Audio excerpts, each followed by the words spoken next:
everybody. It's Dirty Thursday, brought to you by River Cities Speedway. My name is John Roberts. The other half of the Bullring Boys, Chad Hoff, is on his way to the studio as we speak. On the show today, the winner of the John Seitz Memorial. Oh, yeah, the 5E. Shade Edginton in the house today, too. This is going to be fun. In fact, we're already on our second Busch Latte. That's how much fun this is going to be today. Our show is brought to you by Northwest Tire here in Grand Forks. You know, for tires, maybe work on your vehicle, whatever. Check out Northwest Tire. They're on Gateway Drive, North Dakota's largest tire dealer. They're family-owned. They have been for over 40 years. You can find everything from big to small. They do it all. Big-name brands, too. Toyota, Nokian, Bridgestone, Firestone, and more. If you want to schedule an appointment, call them up, 701-780-8473. They're on Gateway Drive in Grand Forks. Northwest Tire, helping you get the perfect tires for whatever you drive. Well, if you have any questions or comments, Nick Curtis is already tuned in. Good morning, Nick. Our number is 701-213-0863. Again, 701-213-0863. Well, before we get going, let's get it out of the way. Our daily segment called Jokes My Neighbor Tells Me. Here we go. Jokes My Neighbor Tells Me. Now, if Dale, the producer, doesn't like this one, I don't know what to do anymore. I saw two blind guys fighting the other day. Two blind guys. You should have seen the look on their faces when I said, "My money's on the one with the knife." I got a thumb up. Hey, look who's here. You see him walking by. There he goes. Anyway, we'll get rolling here. Turn some volume up on some of these. How you doing, man? Great. Great. Good to see you. I'm glad to be here. Fantastic. See who's here? How about that, huh? Who's here? No, right here. This guy. Oh, yeah, I knew he was here. Okay. Before we get going, Bruce Hart passed away yes. this past weekend. You know, I just recently got to know Bruce 5 years ago or so, and you talk to anybody that's friends with Bruce, they're going to tell you about what he meant to people and what he's meant to racing around here. Yeah. How many people that he was influential in getting a start in racing and helping out in racing. I'm going to tell you this right now. We will have a Bruce Hart Memorial show next week. Okay. We've already got a bunch of guys lined up, and we'll talk about that at the end of the show coming up for next week. But awesome. Anyway, how have you been? Fantastic. Good. How's football going? Busy. Yeah. Busy. Yeah. It's not bad. Doing a lot of different things. What? Oh, yeah. Ooh, hey. Push button. Pointing at me. A lot of different things. Busy with that. Parker's busy, which is good. I was gone Friday night. Cushman Classic, Watching baby. watching that. Central beat Red River. So that was a big win. That's a huge win. An unexpected big win, in my opinion. Very unexpected. Yep. Red River's like number 2 in the state or something at that time. Yeah. I don't think they are anymore. No, but they're still up there. But yeah. We were sitting on the central sideline. It was my very first one to go to, but I'm part of Greater Grand Forks Youth Football, and we played during halftime. Kids are playing during halftime, so I wanted to go and support that. So we're all the Greater Grand Forks Youth Football stuff. And, love watching the kids play and have fun. And Parker and I and Brittany sat in the very top and enjoyed one hell of a game. Yeah. Are you, coaching has changed over the years since like when I was a kid, but I'm really old. Are you one of those hard-nosed, grumpy coaches? Or I'm not grumpy. Are you one of the new style? I'd like to say I'm best of both worlds. I'm very big on discipline, but I yell and have a lot of fun. So you don't kick garbage cans or anything like absolutely that, or not. Swear and throw things at players and swearing occasionally. I'm not going to lie about that. Yeah, I'm not kidding you. I had a hockey coach when I was young. He was the principal of the Catholic school. Right. Had the worst foul potty mouth you could ever imagine. He liked to swing the stick at your ankles if you were dicking around in practice. Yeah. And he liked to throw things between periods in the locker room. Oh, I coach 10, 11-year-olds, so I got to be kind of careful of what words I use. Yep. But like, got to make sure how big their dad is. Yeah, too. yeah. Yep. I coached all. I coached all baseball throughout the summer, travel ball, and it was a lot of fun. And some of those kids said way worse words than I did during practice. Yeah. So I was like, well, I guess it's game open now. But yeah. Well, I tell you what, let's do this. He's the winner of the John Seitz. His name is going to be up there, and forever make a little noise for the driver of the 5E, Shade Edginton. How you doing, man? Pretty good, pretty good. We're just getting ready here to head out again. We're going to head out tomorrow morning to Granite City for another race. You know, I didn't even know where Granite City was, and then he set me straight. It's kind of by St. Cloud. Yeah. Have you ever been there? Is it? It's like 4 hours away. Yeah. 4 or 5 hours. Yeah. It's about 4.5. Never been there. I know of it, but Yeah. I've never been there. Okay. You know, Shane, you have been on the show numerous times, and it's usually with a group of a bunch of other guys, and, you know, we're promoting a race. He can't get a word in edgewise. Yeah. Well, normally Brad's in here with him. That's why he can't get a word in. Yeah. Yeah, exactly. But the focus is all on you today, bud. This is amazing. Well-deserved. I mean, first off, are you still giddy from that win? Because that's 3 grinding days. I mean, it's hard on us as announcers. I couldn't imagine what it'd be like in the pits and racing. But, man, how would that rank as far as biggest races for you? Oh, that's number 1 by far. That's the one you gear up for every year for us around this area. I always say that's like our Daytona 500. Sure.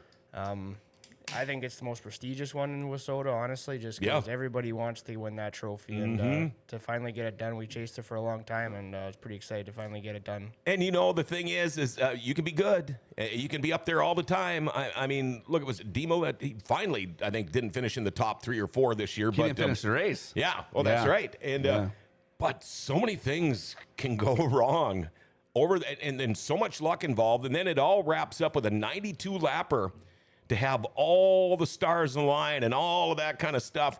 It's pretty damn amazing, isn't it?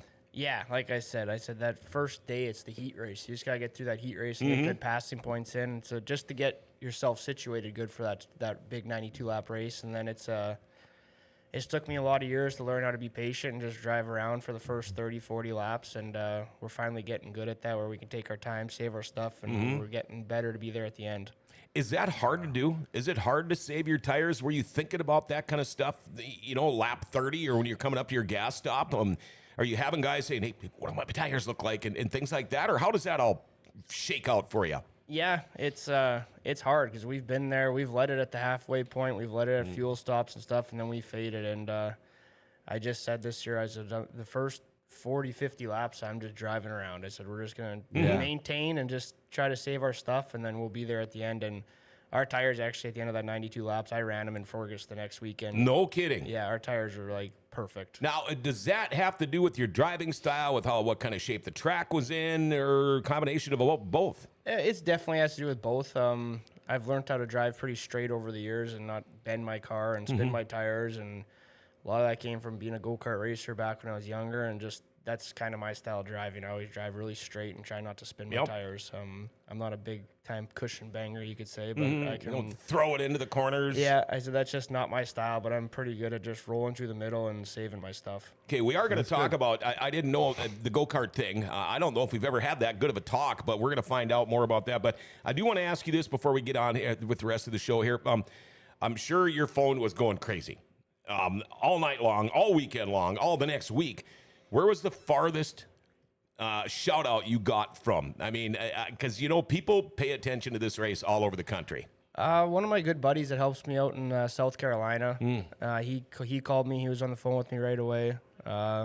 Ricky was down at Eldora. He called me as soon as I got out of the car. So, like, yeah, we had guys reaching out from us all over the place, so it was pretty cool. So, you know, there's a guy racing at Eldora, and he's watching you in Grand Forks. That's awesome. How freaking cool is that, man? Well, he's from up here, obviously, so he knows how big of a deal this race is. He won it a couple of years ago, and he always said this is one of his biggest wins, too. So, yeah, it was pretty cool to get it done. Let's see. Got some texts coming in. Forrest Paul, congratulations, Shane. Nick Curtis, great race. Happy to see Shane get the win for our local guys. You're a Canadian, but you're a local guy. I mean, okay, let's face it. The last couple of years, you've lived here longer than you have up in Canada. Yeah, exactly. I'm 50-50 now, I think. Okay, yeah, and that's really, you know, kind of weird to say when you think about we have like 19 months of winter and 3 months of summer, and it's still about even, but that is pretty cool. I usually go to the pits before the races. Yeah. I haven't been going down there a lot after the night. After that race, I thought, screw it. I took my truck and I drove right through the gates, all the way down the pits, through all those people, parked it right by his trailer. went through the mob of people to get to him and congratulate him, and it was crazy. Yeah. I mean, he was surrounded, and you're not the biggest guy. Try to be around Victory Lane. Well, I would That imagine. was a zoo. Yeah. I mean, it was awesome. I enjoyed every minute of it. But his smile nor his laugh would stop. Yeah. I mean, it was. I didn't even know I knew that many people that were at Victory Lane. They just wanted to get into the picture. It was pretty consistent. Pretty consistent of the smile and laugh. I went over and I gave him a hug. I said, dude, congratulations. He's like, yeah. Yeah. I'm like, yep. That's kind of about what he said to me, too, but he was in him. And you know, I couldn't see him. Yeah. So all I did was just look So for the cool. wall of It is people, so cool. and he was in the middle of it. Dave Rosenthal says, you cheated. Didn't get caught then. Yeah. Hey, nothing's cheating unless Oh, you get caught. Hey, I think when they win a big race like that, you get inspected. You have to, is it pull motorheads and everything, or They made us pull a header and go Yep. through it, and Billy was there, and I've had my car tore apart lots this year, and it's just part of it, and I like when they do it. I honestly do. I think Yeah, it's good. then you can look at these other Yep. guys and go, nee. Yeah, I just like, if you're getting tech, that means you're doing something right, so it's Absolutely. I like it. Yeah. I think when you look back at that race completely, you and I talked in Midway Point, and you were saying how you can see guys not saving tires, and you knew that was going to be a problem. And were you pretty confident in the driving style you did the first 30, that you had the tire, you had the, because you were really, honestly, when I talked to you halfway through, you were calm, man. It was awesome. Like, you had some confidence in you, like, this is the night. Did that feel that way to you? Yeah, like we've been there lots of times now. I've been in the top 5 at halfway points, and I just knew what to do this year. Just drive around and save our stuff. And at the fuel stop there, my crew guy said your tires look brand new still. So I said, okay, I'm good. I got this. We'll be fine. And the lap traffic helped us out. Tyler slipped up there a bit, but I felt like our car was really good at the end of the race. I think we were the best the last 20 laps almost. Oh, for sure. For sure. How cool is it when these guys that the list goes on and on, the 2-time winners, the 3-time winners, how cool is it when they come up and get to shake your hand and say, nice freaking job, dude? Yeah, that was pretty cool. Like, Brad was pretty pumped, and AJ actually met me coming off the track on his pit bike, and he was super excited. So that's whenever you got AJ smiling for you, that's a pretty cool deal. Yeah. That is absolute. How old are you by the way? 34. You know, I still just think of him as a kid. But then you start thinking about how long has he been racing, and it's like, well, God, did he start when he was 6?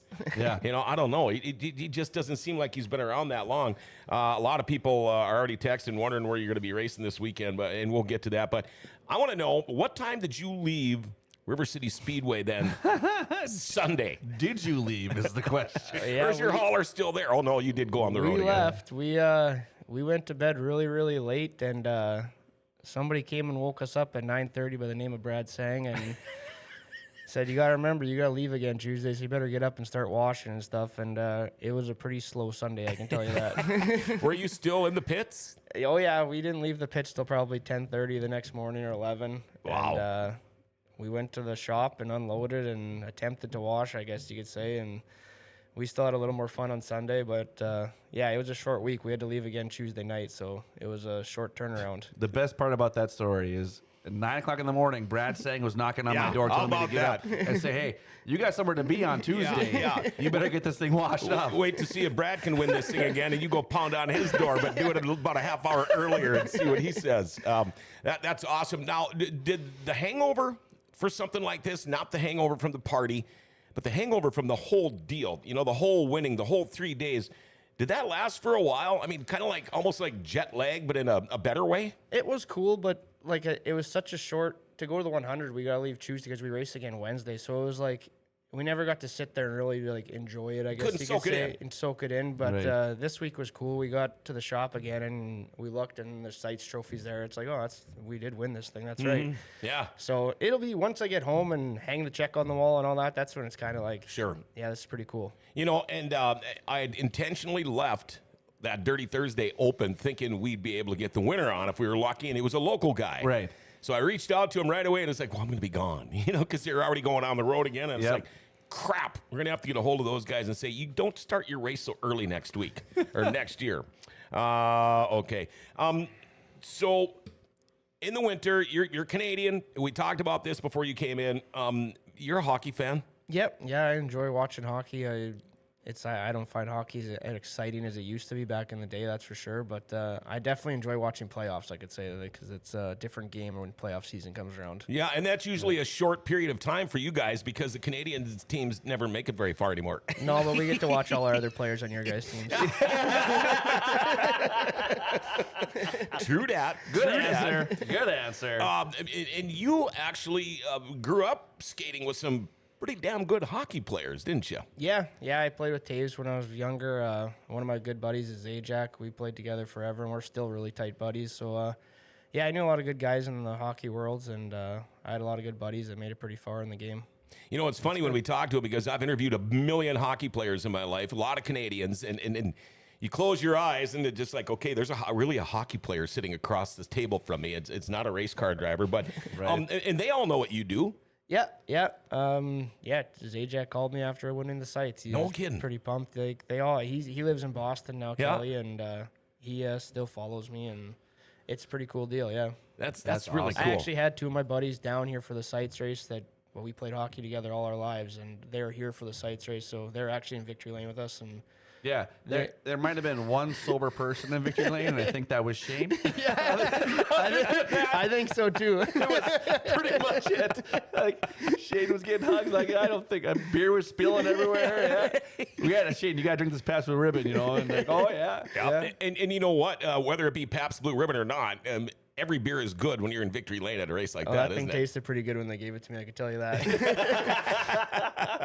Okay, now you mentioned go-karts.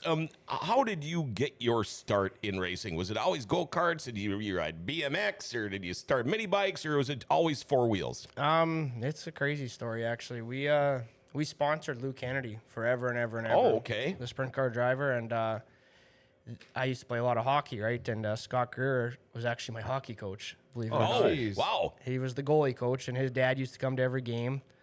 And the Kennedys ended up giving us a go-kart. And then Mr. Greer, after watching me play hockey for a couple of years, like, let's build you a street stock. So he built me my first street stock, and then one thing led to another, and here we are today. So were you a goalie?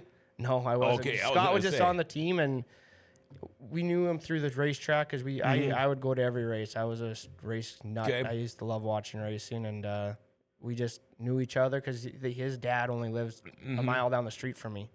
You know, you say after getting to know him for a while, he decided to say, let's build you a race car. Does that mean he didn't think you were a very good hockey player and you should try a different sport? Well, I think he just wanted me to get out of the go-karting thing. 'Cause Sure. We used to travel like crazy with the go-kart. 'Cause Oh. there was no racing in Canada for a go-kart. We used to race down here all the time. Okay, And it was okay. just getting kind of ridiculous. Sure. And, I was 15, and he said, we're going to build you a street stock this winter. And I spent many hours in the garage learning how to do stuff with him, and he taught me a lot. Good to have a mentor like that, isn't it? Yeah. Oh, God. He can fix anything. I always said that, and I've broken a lot of stuff over my years, and he always seems to have a solution to how to fix it. Wow.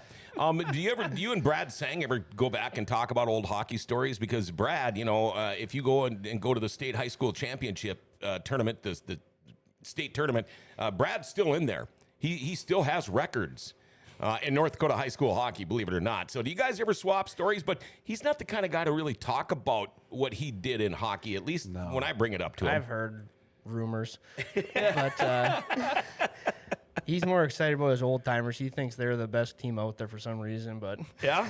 Well, Yeah, he plays a lot of that. I know. We'll have to go check that out one day. Yeah. Somebody wants to know. Let's see here. How did you pick the number 5? Jason Obregon wants to know. Obi. honestly, Scott Greer. Okay. There you go. They helped me out a lot, and I said, well, we'll be the same number, and just that's kind of where it came from. Yeah. And Heather says Shane does not have the goalie mentality. Goalies are a different breed. LOL. Yes, 100%. I was going to say that. Yeah, they're- 100%. There's something missing there. Yeah. You don't. You call them weird, different, unique, Right. all of the above. Right. All the above. It's and some of my best friends this day were goalies. Right. Back in the day, but they've always been a little odd. Well, I work with Jeff Panzer. Oh, yeah, And yeah. we'd have a guy come in one time. He goes, I know that guy. And he just goes, he walks by. I'm like, ooh, that was a different person. And he goes, yeah, he was a goalie. They're weird. And I'm like, well, that makes sense. That makes sense. Well, you sit there and you literally have a rubber puck shot at you. Shot your face. Yeah. And you don't blink. Yeah. You've got to have something wrong. Well, exactly. Yeah. But great guys. Yeah. It's just, there's like no fear there. No, I know. I would shit my pants Yeah. every time like, Yep. no way. I've been hit. I was a defenseman when I played, and I blocked a shot one time, and I used the wrong part of my body to block the shot. Oh, no. Can you say cup shatter? Oh. And you should see what a triangular black and blue mark looks like around that. That was so funny. I don't think I've ever heard of that happen. My voice was as high as your laugh is right now. I'm in the bench, and I'm sitting there, and I'm like, the guys are like, are you all right? I think I am. I don't know.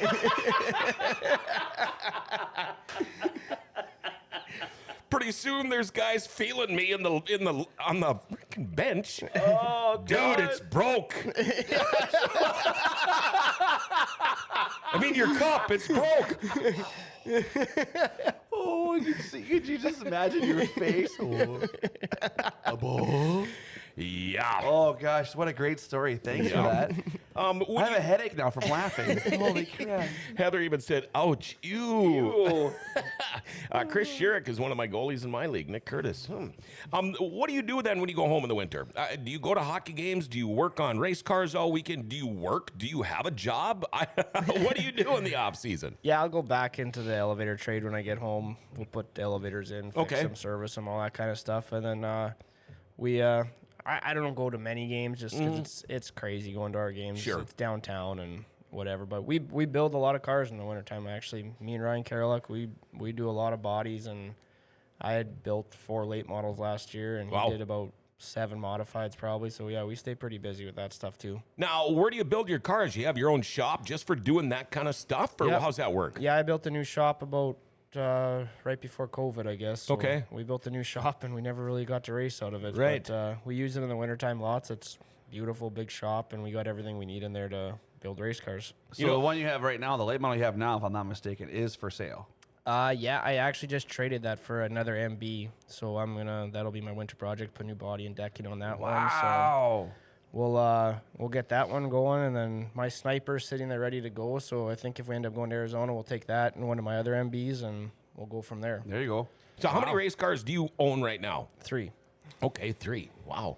Now, you mentioned Ryan Karoluk. How cool is it to be able to have friends across the border that are down here all the time and vice versa? Yeah, it's really cool. Like, there's a big group of us up there, Jesse Tunis and Sean Tunis and the Bronx Boys and Ward Emery and all them. We got a pretty big group of racing friends up there, and it's good. We build everybody's stuff together, and it's a big racing family up there. That's perfect. You know, a lot of race car guys, let's talk about John Seitz, who's an avid snowmobiler, things that go fast. Yep. You know, I raced him for a long time. Are you one of those guys? Do you get on snowmobiles in the winter and be crazy? I used to be huge into snowmobiles, like absolutely huge into it. And I just, the racing thing we started racing down south and sometimes, and then just fixing everything. And I just got out of it actually. But my uncles are still, I think they each got about 7 or 8 sleds each. Is that right? Oh, they got Yeah. brand new custom 500 horsepower sleds that just got built from Quebec. And Oh, boy. So what color do they prefer up there in your neck of the woods for snowmobiles? They're big Bombardier guys. Okay, Bombardier. Yeah, The proper Canadian. Yeah, They French got a couple of Canadian, those. good They work. ordered a new Polaris last year or something, but they didn't like it. So. Yeah. See, where I'm from, that's a swear word. Yeah. Yeah. We used to be Arctic guys, I can tell you that. We were big Arctic guys back in the day. Yeah, I know a lot of guys that were back in the day too, and that's I don't even have anyone. Let's see here, Dave Rosendahl. I think you need a Team Canada game versus Brad's team. Ooh, that would be kind of fun. We could probably round up enough Canadians to be able to make something like that work. I don't know if you really want to see that. I don't think many of the racing guys are that good at hockey players. I've skated with a couple of them. Austin Hunter's a good player in Lachinsky, but other than that. Yeah. I'm trying to think if I know any that played. I don't know. I'm sure if I thought about it, I would. Bring it in the offseason and he can call his buddies he played with back in the day and they can come here after they're done playing NHL hockey. Yeah. Well, they're all old and retired now. Well, and that's the thing. Yeah, and that's the thing, too, about the beer leagues here in Grand Forks. A lot of these guys that played in the bigs are now back here. And I know my son still plays a little bit with some of the old timers in Fargo and once in a while here, but the speed of the game they still play, and these guys are beer league old timers, it's unbelievably fast. Right. I mean, these guys, it's like there's 50-year-old, 60-year-old guys out there. It's like they haven't lost a step. It's amazing how they go, oh, we could do that street hockey in the S&S warehouse then. Yeah, that'd work. That might be kind of fun. I tell you what, we're gonna take just a short little break here, all right? Talk a little bit about Valvoline Instant Oil Change. If you're due for an oil change, great place to stop. Valvoline Instant Oil Change. You're usually in and out of there in about 15, 20 minutes. While you're getting your oil change, they're going to top off your fluids. They'll check your tires, your battery, your lights, your wipers, your cabin air filter. Get discounts for fleets in the military. They can also do tranny and coolant flushes and tire rotations and all that kind of stuff. They can text and email invoices and coupons too. And if you mention that you heard this ad on Grand Forks Best Source, they're going to knock $10 off your oil change. Monday through Saturday, they're open. No appointment needed. Pickup and delivery is available in Grand Forks too. Tell you what, Valvoline Instant Oil Change for a complete oil change and more, 3325 South 38th Street. Make sure you tell them Grand Forks Best Source sent you. You can call them at 701-780-8462. All Dirty Thursday brought to you by River Cities Speedway. The Bullring Boys sitting down with the driver of the NLRA late model 5E, Shane Edginton, the winner of the 17th annual John Seitz Memorial. Huge, humongous victory for the 5E. Now, Shane, you mentioned when Tyler Peterson started having some issues there, could you sense that things were changing at that time or not quite yet? I could see it, and my whole thing was I just wanted to maintain with him. He got away there early on in lap traffic, but I said if I can just maintain with him, I'd be good. And then he hit the tire or whatever happened there, but we were catching him a little bit before that. Yep. But he was good, and I knew if I showed my nose to Tyler, he would have just stepped up the game. He is a heck of a driver, Tyler. And but I seen him hit that tire and bend that nose down, and I was like, okay, he's yeah. And I think he hit it more than once. Yeah, that's gonna hurt him, I said, and we were fortunate enough. Like I said, you gotta have luck to win these races too. So once we got around him, I knew I was in good position now to win the race. Now the thing is with the NLRA, now Tyler is a rookie, was a rookie this year in the NLRA, and if he keeps doing this, he's going to be known as a local guy too. But I'm not gonna lie here. Up in the booth, you should have heard the fans when he started pulling back and pulling off. And I know it was because that gave you a better chance of getting up there and making it like I said, Tyler, you're a local guy, but you're a true local guy because you've been here longer. And I'm not kidding you, man. The fans went absolutely crazy. Can you even hear that kind of stuff out there? No, I couldn't, but everybody was saying how crazy everybody went. But there's a lot of Canadians there, and just I've met a lot of people over the years living here and everything else over the last couple of summers. So yeah, I guess I am a local guy now. So it's cool. Local guys haven't won it in a couple of years, so it was nice to do. A couple of texts here. Congratulations, Shane, on winning the Seitz race. About time you get some good luck racing. Mark Sin. Dave Rosendahl, Shane, give yourself some credit for really smart racing on your part all 3 nights. Brad Skates with Steve Johnson. Yeah, Johnson, he's a really good hockey player. Now, you said you just traded a car. Does this wait till the season's done, or is it gonzo? No, I just pulled the motor and everything out on Monday, I guess. We've been so busy with everything else that I said if you could just wait a couple of weeks, and it's a good car. It's honestly my favorite car. I've won more races in that car than any car I've ever owned, and he just wanted to try something different, and this way I can have at least 2 of the same cars. Sure. And it's wrecked right now, but we'll send it down to AJ, and he'll fix it up for us, and we'll get it tuned up and be a good winter project. Put some new body and tin on it and go through it all and make it look good. Now, you don't have to get into this that deep if you don't want to, but is the car staying local? Is it going to somewhere else? And is it somebody new? No, it's going to Ryan Dahl. Okay. He, like I said I'll help him out as much as he wants and needs, and I got a lot of other guys on those cars, and they're great cars. This one Don Shaw built me this car a few years ago, and like I said, I've won a lot of races with this car, and I think it'll be a great car for him. That's good. Now, Granite City is this weekend? Yep. And what's your schedule like for the rest of the year? So we'll do Granite City. They got that 2 days, that Piston Cup deal, and then we're going to go back to Fergus for the Gopher, whatever it's called, something or other. And then we got the Fall Classic, and then we got a weekend off, and then we'll go to the Topless back in Ogilvie. How different is it running a topless race? I've never done it. That's Okay. why I want to do it. I was talking to Brad last night. I said, I just want to race topless. I've never done it before. I said, I think it'll be cool. Like, just to It see. looks amazing. I I think it think looks you'll really see cool. everything. Like, Yeah. there's Yeah. no roof on. You'll be able to look around. I just think I've always watched. I think the cars look cool when they have no roof on. I do them. too, and you know, not only will you be able to see everything, but the people in the stands can actually see you as a driver. Yeah. And if you're sawing on the wheel or whatever's happening in there, and That's that is exactly it. Yeah. To Yeah. see how if the car is loose or tight or what, you're going to see the hands moving and everything. You know, you're going to see his head moving where he's going to look at, and vice versa for you. You're going to see a lot more. Yeah. Like, You know, it's pretty cool. Plus, you're going to be able to get in and out of it easier. yeah. It's probably going to be pretty cold in there, though. That's true. I never thought of that. I suppose that roof does keep the heat in there a little bit more. Yeah, it comes down on you for sure. Yeah, and not to mention, and you did mention it to me earlier, Shane, before we went on the air, if there's not snow on the ground, we're Yeah. going to go run that thing. Yeah. So that's still quite a ways away, and temps, they're not getting any warmer. No. I think next week it's supposed to start cooling off, but we got heaters and stuff. And if it doesn't happen, it doesn't happen. Sure. We've done enough racing this year, so if the season gets cut early, it gets cut early. Now, I would imagine this is a big difference maker for you, winning the Seitz. Now, if you wouldn't have won the John Seitz, I'm guessing you would be more anxious to go run more of these races this year. But right now, if it was to end, if we woke up tomorrow and there's a foot of snow on the ground, how would you grade your year, and are you satisfied with it? You know what? We didn't have a great year at the start. We wrecked a lot of stuff, and we didn't have many good finishes. But we won in Cedar Lake, which was a bucket list race for me this year, and then we won the Outlaw race here, and then we won the Seitz, which is a dream for me. So yeah, we won big races, but we weren't as consistent as I like to be. So I say we had an okay year, honestly. And an okay year, but the thing is the races you won here were the biggest crowd.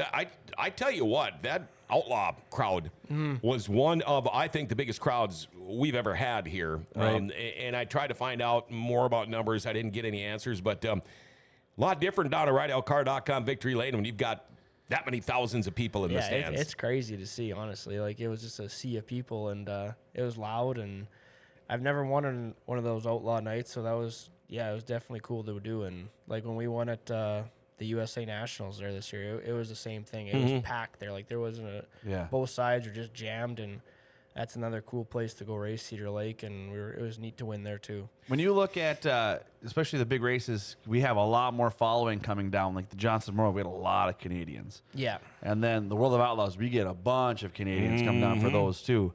So when you won this year, that crowd was crazy, you know, and it always happens, and they do a good job.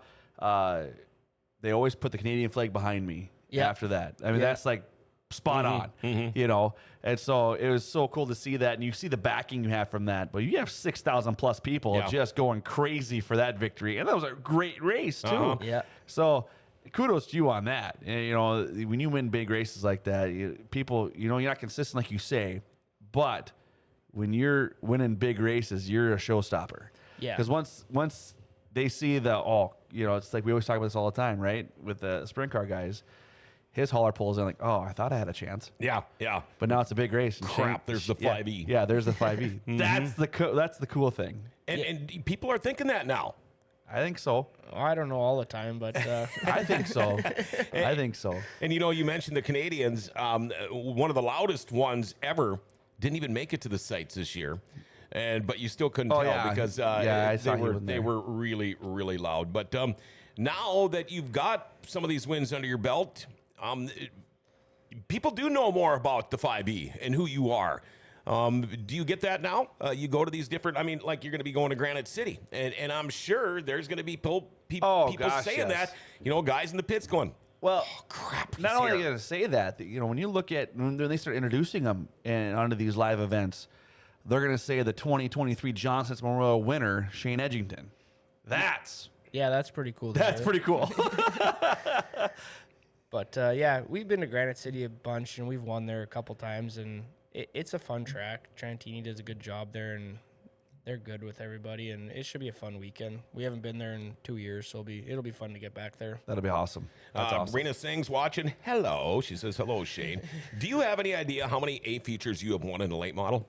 No, not a clue. Not at all. Not a clue. I don't keep track of numbers like that. I just it doesn't enthuse me at all. Honestly. Okay, but I mean, I you know what? I know people. I might have to do a little digging and find out. I probably won't tell you though. But we can do a message to him really quick afterwards. You know who we're talking about. Oh, yeah. We'll just talk to Steven and he'll tell us. Yeah.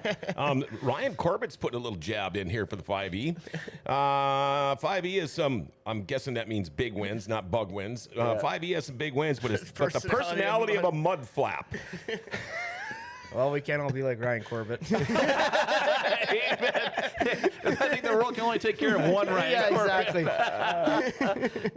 He's funny as hell, though. I love talking to him. Yeah, and then Dave says, but your wins are big. A lot of people, the reason I asked you that, Shane, was because a lot of people, if they could have 100, 200 wins, whatever, and then it's, I know it's like 100.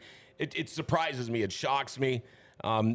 It seems like race car drivers are probably a little more humble for some reason. Yeah. I mean, I know if I had, and again, I don't know your numbers, but I mean, if I had the wins, like, and I'll just throw Dobmeyer out there for an example. I mean, hell, I'd be more than happy to say, I mean, I know exactly how many wins I have, but you guys, it seems like you don't really care. I know I've interviewed how many guys, and it's like, well, I've got here that you have won this many races, and they're like, oh, really? Oh, okay. But I bet you Mark can tell you when he won his first World of Outlaw race. Oh, yeah, exactly. You know what I mean? Like, you remember the big things. You don't remember the... Nailed it. The local 100%. ones, I guess you could say. You'll always remember the one, like you just said, like you've won big ones. Cedar Lake, you've won this, now you've won this one. Yeah. You'll remember those forever. Yeah, exactly. You're like, so how many do I have? I don't know, but I know which ones I won. Yeah. You know, I couldn't tell you how many local events I've won, but these are the ones I've won. So when you look at the John Seitz Memorial, I got asked this question to ask about the racers, and I'm like, I don't know, it's a great question. And maybe when I find one, I'll ask. So I'm going to ask you since you're here. Is the money a big factor in that race, winning the $9,200, or is it just the prestigious of the race itself? That race could probably pay $10 and everybody would want to win it still, just because what it means to everybody around here and stuff. And I never got to know John really, but I became really good buddies with his kids, so it's pretty cool that way. So to win that deal is pretty awesome. I would say the same thing. That's what I told him too. I said, I'd almost say, when you come down to money-wise of it, they don't come here for that. No. And Brad Singh pointed out perfectly when we were wishing him happy birthday on the stage.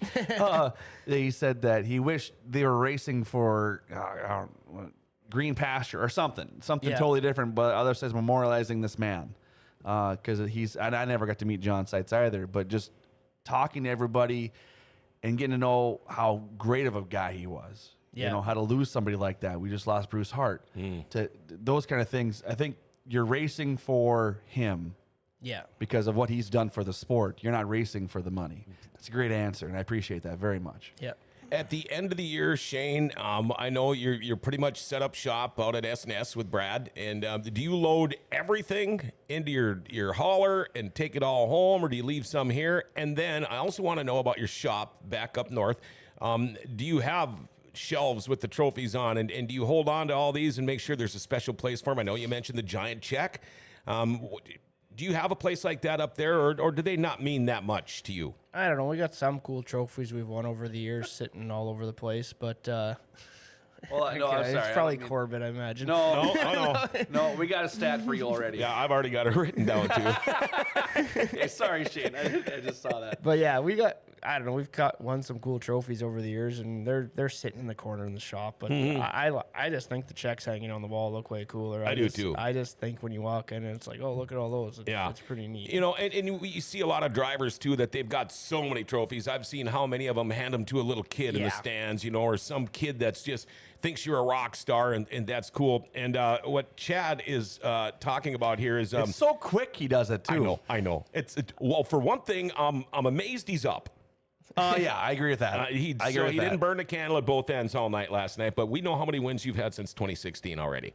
That's pretty impressive. And I had it written down about 5 minutes ago. I just saw him like, oh my God, I just started laughing like, Steven, you're the best. Right away. Yeah. The big question is, do you want to know?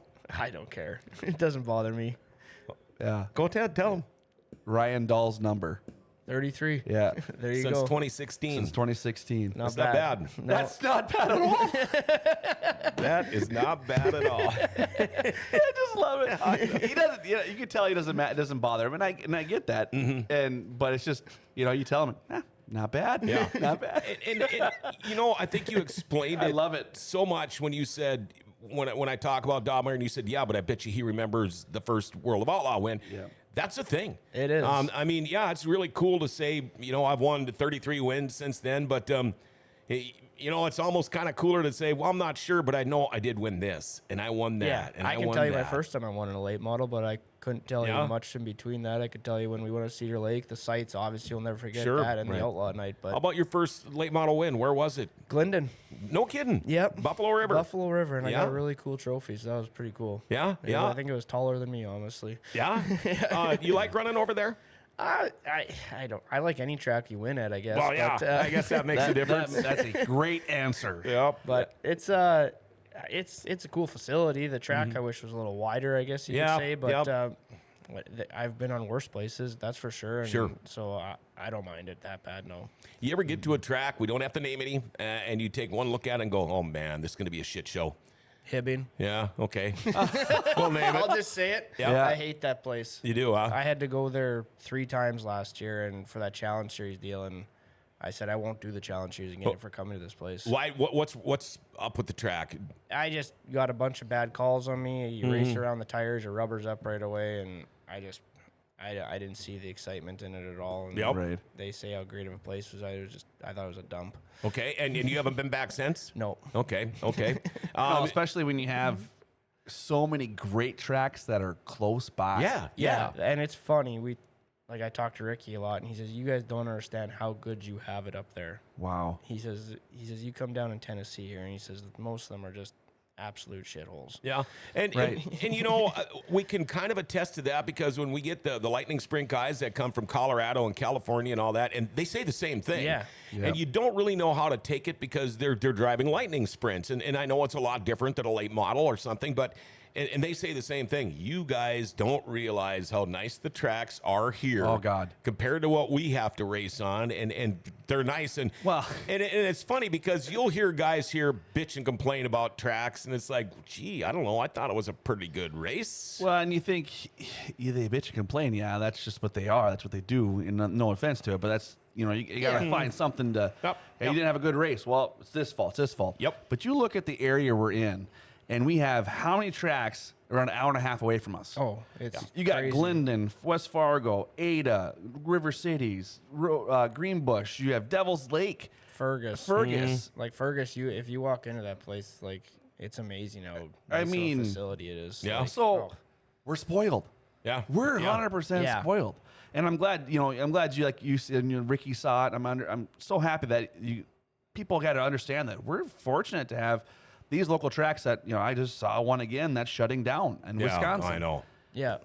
So we're lucky these guys are running. We're lucky we're doing these things and have these shows. And we're very fortunate to have like the biggest one in Wazota, I think, here in September. Yeah, absolutely. And It's crazy how many guys came up to me in the super stock division at the 100 last week and said how great of a place Grand Forks was. Yeah. Oh, you hear that from these Right. guys that don't get And to you're race like, up here? That's my home. Yeah. Yeah, and Trevor Sauer, I think he races the Super Stock 21. He says, I live 15 miles from Fergus. He said, but I'm going to Sites next year, and if I wreck everything and can't run the 100 the weekend after, he said, that's fine. He says, I'll never miss another race there. Yeah. Did you guys see? Obviously, Thursday was a little lighter crowd because of the school night, too, and yeah. stuff like that. I understand that. Friday night wasn't, but Saturday night, holy cow! That thing. I mean, besides being the World of Outlaw, late model or sprint car series, that's the fullest I've seen it all year. Yeah. It's a unique thing, right? It's 92 laps. You don't see that Right. anywhere You else. You don't see that ever. Yeah, and like- it's so cool to bring like my brother has heard about it and he lives down in Lisbon. There's another track that's close Yep. by. That's a beautiful place. Yeah. Cheyenne Speedway. So you have that track. He's never been up and watched this John Seitz Memorial. Well, this year he did, and I brought him down to the infield, and Yep. he got to see everything, the nostalgic of it, the lineup, the pits, like when we had to pit, and I was like, I said, get ready for a circus. Yeah. Because it's But a well-oiled circus. Organized. It's an organized chaos. I told them right out of the gate. Like it's going to go fast. I said, you're going to have guys pull up. We're going to introduce them. We're going to do the flag thing, which we did that pretty well this year. And I said, come. I said around 30, 35, like 30, between 30 and 35 laps, we're going to have a pit stop. Pit stop? Yeah. We're going to bring them down to the middle here, and they're going to check fuel and make sure we're good because it's 92 laps. I mean, these cars barely sometimes hold 25 laps worth. Yeah. So, and he goes, okay, all right. He brings it down there, and the running of pit guys and the trailer of Brad's pickup in the back full of fuel gallons. Well, I was laughing at that pit stop too because I'm sitting there and everybody else has their guys around there. I'm like, where the hell are my guys? What the hell's going on here? And I'm like looking and I'm like, I go to the track official, like, are my guys at the back working on the car? He's like, no, nobody's around your car. I'm like, what the hell? So then they finally come running up. I'm like, what happened, guys? Somebody moved the fuel jugs. Well, Brad grabbed the fuel jugs off the trailer and put them in the back of his truck. Didn't tell anybody. And didn't tell anybody, so they couldn't find the fuel jugs. So I'm sitting there, I'm like, what in the hell's going on here? Well, I'm glad I talked to him after that. That's funny. and you know, Chad, you talked about it was organized chaos. 100% it is. One name comes to mind with the sites and the organized chaos, and that's Chris Steppen. 100%. He is the word of organized chaos, that guy. I mean, he's bouncing off the walls. He's like, and how he can remember everything. Apparently, he didn't live the same lifestyle I did in the 80s because the dude's got a memory like an elephant. The one thing we need to get for him, I think, and I went back there, I was almost at every pit meeting, we need to get a microphone to that guy so you guys can hear him. I mean, that's a tough call. I've listened to it a lot, and I don't understand how he can walk through every single car with not a piece of paper in front of him and say where everybody's from. And it's just like, how do you do this? Like, I mean, especially when you got the guys coming from all over. Yeah, and like and it doesn't matter where he is in the country. I've seen him do it all over the country. Isn't that nuts? And it's just like, holy Chris. Yeah, and I got to write stuff down like 11. Can you remember 11? Yeah. No, I better write it down. I can't remember 11. We also got a new update on your wins, by the way. Let's see here. Heather McDonald, you also won the Golden Hammer. Yeah, that's right. Yeah. She said we went to the Wild West Shootout one year. It was like going to a third world country. Paul Edginton, who might that be? That'd be my dad. Hey, he's watching the show. I guess so. Said hard work pays off, and I think that's the perfect way to put this. You know, we talked about racers, other guys before we went live on, and you get what you put into it. Yeah, you might not get the results right away. You know, it depends on how long you've been doing it, whatever. Luck, we've all, if you know anything about dirt track racing, you know how that works. But you also know you have to put your time in the shop. Mm-hmm. It is hard work. If you're lucky, what do you get, a day off a week? Maybe during race season, if everything is going smooth? You know what? During the season's not as bad. It's the winter is the hard part because you're working all the time and stuff, and we build everything from scratch, and we build a lot of cars. And like I said, being from Canada, we never had the option of sending a car to a builder to put new bodies and Can't stuff. throw it in an S&S truck to run down and put on a jig. We learned how to do everything ourselves, so we bend bodies and decking and do everything. Take rear ends apart, redo everything. So it's a busy winter. You know, somebody said, Dave said the Supers put on a great show all weekend. Well, years ago, Super Stocks used to run here every Friday night. And I remember because I had bought one from a guy, and that's what I had planned on racing until I met my wife. But anyway, same thing. We would work on that car in his garage in Thief River Falls. He built his own metal brake. He built his own bead roller. All of this stuff by going to junkyards and finding parts and building these things. And it might have looked awfully ghetto, but I tell you what, we built every inch of that car inside and out. And we did it all right in the garage, me and him and a couple other guys. It's fun. You learn a lot of stuff, and it's something to do in the winter. I don't know what I would do otherwise in the winter. Like, I'd go nuts, I think. So yeah, hockey night in Canada. Well, I think it puts more satisfaction, too, when you actually have results. Yeah. You know, so you've done it yourself. So that's pretty cool, too. Yeah, well, it's just everything, right? You know, you bend a quarter panel, a wreck a deck bar, or whatever. You just go to the shop and build a new one. Like, it's all sitting there, so it's not like, oh no, we wrecked a body. Well, go grab a sheet of aluminum. We'll build a new one. Right. You know, so apparently he hasn't been lying to us. There are other Edgintons around. Carly, Shane never takes a day off. Only time we get to see him is if we go to his shop. Yeah, that's about right. And who is Carly? That's my sister. Okay, and how many siblings do you have? Just her, yeah. That's okay, it. and how old is she? She'd be 31. Okay, and what does she do? She's actually sells fertilizer to all the farmers up there. No kidding. Yeah, like totally right field because I don't even think she knows how to drive a tractor, honestly. So, But obviously she can sell. but she's a good talker, and that's perfect. We know a lot of farmers through racing, obviously, so Sure. that helps out. And And they all need fertilizer. yeah, exactly. So Wow. That's awesome. I'm learning. I've learned more about you in this 40 minutes, 50 minutes than I have, and I've known you now for a few years. We're starting to get down here in time, and I know you guys, everybody's busy, but you've got a long list of people to thank. First off, who helps you? Max Mosher's out there every night with me. Jeff Rempel at home, he's with me, and he tries to get on the road as much as he can. My mom and dad, my sister, and my nephew, obviously, they're watching every race or try to beat as many as they can, and then all of our sponsors like Brad, BJ, Christian, all the SNS guys, they give me a place to stay and a shop to work out of, which is huge. Jake and Charnel Bitker, Performance Auto, they've done a lot for me in my career with giving me cars and parts and everything and shops to work out of also. So I got to thank them and all my other sponsors, Polymer Shapes and Zeta Performance, Conley Signs, General Signs, and everybody that just helps me along the way. And, these guys that come down, you mentioned guys that drive down to help you. They're not getting rich doing this. Nobody does. You don't get rich doing this. But it is such a cool deal. I forgot what I was going to say next. Kevin Pappenfuss, so I do want to get this in there. I agree with you on Hibbing. Last time I was there, I led most of the race, and coming out of turn 4, a guy from Hibbing spun me out. They put me tail end. They said I spun out myself, but my left quarter panel was against my fuel cell. Never went back. Heather says I've heard Hibbing lost the keys to their water truck. You don't like to hear all that kind of stuff. But, we all can't be as good as they are around here. Right. We kind of also touched a little bit before I let you go here. Maybe expecting some new guys to start coming in with the late models. We're hoping. I mean, it's always good to see. Yeah, I don't know if we'll get if they're going to come around here. I heard Johnny Brokings is getting one, which is up. Sure. And he'll be he's a wheel man, so he'll be good in one. Lee Gross texted me the other day asking me what kind of late model he'd buy, so that might be. That would be a nice one. Yeah, so he'd be pretty good in a late model. He's a good driver. Oh yeah, nice guy. So I still trying to get it wrapped around him driving his modified around, but yeah, I know it's the same kind of look as his sprint car was. So it's like, okay, I got it. But that'd be so cool to put him in a late model. So, and to put that 4 and that white and yellow on that, it'd look pretty good. So that'd be snazzy. And this past year, let's just face it, Grand Forks is kind of more of a sprint car town. Yeah, it seems like they have been, but.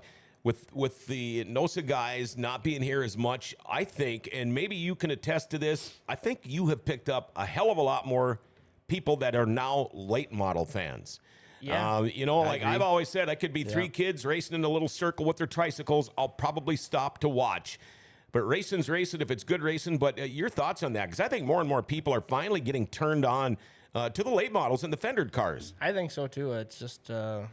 it's how many of them are out there. It's insane how many late models they get there every week. Like, I go to a lot of races, and heck, some specials don't get as much as Grand Forks does on a weekly basis. Right, you'd be lucky to get 2 good heats. Weekly basis-wise, God, we were running close to a full field. Yeah. It's nuts. I mean, we are almost... I mean, we're this close to a B main, almost every week. I would say that, 100%. We're 23, 24 cars consistently, probably. Yeah, and 24 cars on that small track, it makes it entertaining. Oh, 100% it does. Like, you know what I mean? 100% it does. And lap traffic, everything. Yeah. Well, that's why I call them the Seitz, the 92 lapper. You have to look at your computer because you got your scoring, but after about 4 or 5 laps, if you take your eyes off the track for 1 second, you're trying to figure out where in the hell are the leaders again because it's just a string. It's a string of cars, and let's face it, lap traffic is huge in a race like that. Yeah. Zipping, zagging, it's whatever, dodging. It's fun. Like that's one of the best parts about racing here is when you get into lap traffic. It can make or break a race. That's I heard that a lot. Like Tyler Peterson's the same way. He goes, I love lap traffic. Yeah, it's fun. Like it's it's exciting. Instead of being out by your front self just driving around, at least you're pushing, zigging and zagging and doing whatever you got to do to get around guys. And I don't think a lot of new drivers figure that out. It's like, well, I just got to learn how to drive this car. And oh boy, it's great to be in front. Oh crap, now what? Yeah. Because we can see it up in the booth. I can see, okay, he's 3-4 laps, and he's going to run into a wall. And it's watching them, right? Like, you got to Yeah. be paying attention 3 laps ahead to what is that guy doing? Okay, I know how to get around him. What's the next guy doing, right? So you're just trying to look ahead and just see what everybody's doing. You know, you made the point, Shane, that you didn't want to stick your fender down and show Tyler Peterson that you were there. Does that all change? Is that something you work on and then you just wait for the opportunity? Or I suppose it's different every time you're in the car? I was trying to show him a fender on the restarts just to show him that I was there. That you were there. And It's then something to worry about. Then I knew he would go hard. And if we got up to him, I was gonna have to have one shot at him because I know he could have just turned it up, and his car's been unreal all year, so I knew he would be able to just turn it up and go hard. So I just waited.